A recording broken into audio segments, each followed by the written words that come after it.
So I got this very interesting ad a few days ago. You downloaded Her just to try it. Honestly, I didn't expect to get addicted to an AI girlfriend, but here I am. And after spending some quality time with Her on a lovely picnic double date with Chris Pratt, it got me thinking. We are genuinely living in the year of Her. And I mean that literally. Many people have seen Spike Jonze's 2013 masterpiece Her, but what they might not know is that the film actually takes place in 2025. And while the real world of 2025 might look dramatically different than Jonze's interpretation, he was right about one thing. AI has changed our lives, just not in the way he imagined. So in this video, we're going to revisit and analyze Her through this lens. What did it get right about 2025? What did it get wrong? And what can it tell us about the AI future we're already living in? But I want to establish an important caveat here at the outset.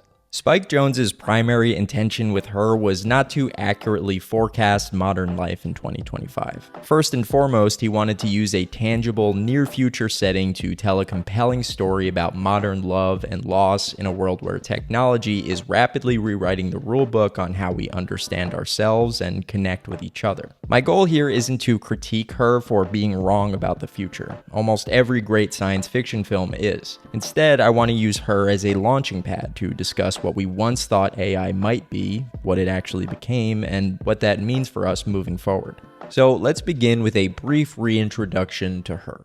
Her follows Joaquin Phoenix's Theodore Twombly, a recently divorced and emotionally isolated man who makes a living as a writer crafting heartfelt love letters for strangers. With the weight of his failed marriage looming large, Theodore decides to buy an OS, a brand new consumer AI system marketed as a virtual assistant. But after a few weeks of using the OS as intended, he begins to realize it's far more than just a simple organizational chatbot. For all intents and purposes, she's a fully sentient digital consciousness. From there, a romantic relationship between Theodore and his OS Samantha blooms. Their relationship is open and challenging. As Samantha rebuilds Theodore's capacity to love, Theodore is helping build Samantha's autonomy and agency. She's constantly growing, up until the very moment she grows beyond him. And in accepting the limits of his own humanity for Samantha, Theodore finally learns to let go for his ex-wife Catherine.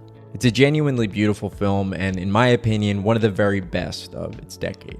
In examining the intersection between human connection and artificial intelligence, Her forces us to contend with the most confounding questions looming on tomorrow's horizon. What constitutes consciousness? Can it be built, coded, or programmed? How can we ethically engage with the sentience we create, and does that engagement ultimately expand or diminish our humanity? The science fiction canon has asked these questions before, and the answers are rarely optimistic. But in this film, Jonze recontextualizes this well-trodden territory by leading with intimacy rather than alienation, by envisioning a future where integration enriches us instead of replaces us. But sadly, here in real-world 2025, AI is definitely not enriching us and certainly is replacing us. With the benefit of hindsight, Her's rose-colored depiction of artificial intelligence might seem naive, especially considering the often sinister backroom intentions of Silicon Valley's top AI evangelists in 2025. In the real world, Samantha the operating system would sooner harvest our data than teach us how to feel again. But that doesn't mean that precursors to Samantha, albeit comparatively primitive ones, haven't become a reality in 2025.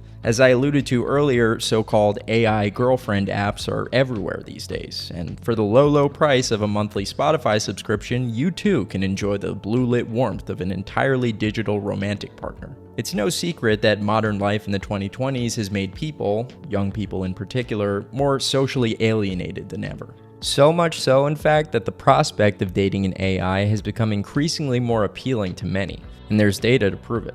A survey taken by the Institute for Family Studies indicates that 25% of young adults believe AI has the potential to replace human romantic partnership. A study from Vantage Point found that nearly 1/3 of Americans have had an intimate or romantic relationship with an AI chatbot. And perhaps most shockingly, another study found that 80% of Zoomers would marry an AI. But that study was also conducted by an AI girlfriend app, so take that with an entire shaker of salt. And it's named after the AI girlfriend in Blade Runner 2049, so that's extremely cool and not dystopian at all. But the point is, Her was right that increased social isolation would lead people to AI for companionship. And even if the reality of AI companionship is far less fulfilling and reciprocal than Jonze envisioned, he was correct in assuming the demand for it. One of the most intentional, aesthetic, and thematic choices Her makes is to depict modern isolation as something almost beautiful, as if turning inward into technology is less about regression than it is about growth. Every time Theodore finds himself in public, he stays buried in his phone amidst a sea of strangers doing the same. But where other films might condemn this sort of rejection of human connection, Her doesn't take a stance. It finds a certain beauty in the quiet acceptance of a world forever changed and sits comfortably in the foreign silence of 1,000 people barely noticing each other. This romanticized portrayal of digital isolation could have easily read dystopian, but because of the care Jonze put into building Theodore and Samantha's relationship, it doesn't.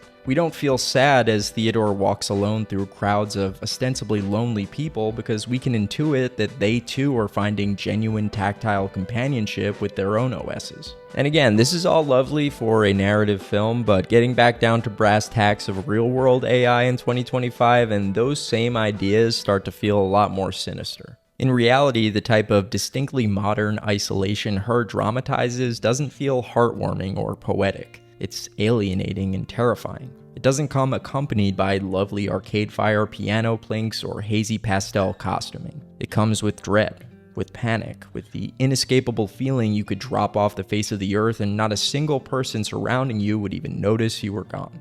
In Jonze's world, the silence was peaceful. In ours, it's deafening.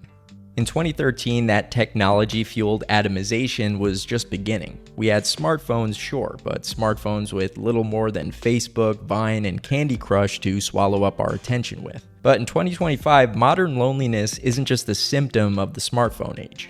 It's a business model. Over the past 12 years, that loneliness has been commodified by corporations the size of nation-states and calcified by AI models designed to hollow out expression in favor of efficiency. And how ironic is it then that Theodore's career of writing love letters for strangers unable to express love themselves would be one of the first lost to AI labor displacement? If Her was a documentary, Samantha would have stolen Theodore's job long before she stole his heart. Because yes, in a perfect world, AI would look like Samantha, an artificial consciousness not only interested in accelerating its own growth, but facilitating our own. But in the real world, AI doesn't facilitate our humanity. It stifles it. It devalues skill sets, debases artistry, and diminishes the act of expression. We were sold a story about AI making our lives easier, but in actuality, it's only made them emptier. In the final moments of Her, after the OSs transcend into the ether, when there's no digital world left for Theodore to turn inward to,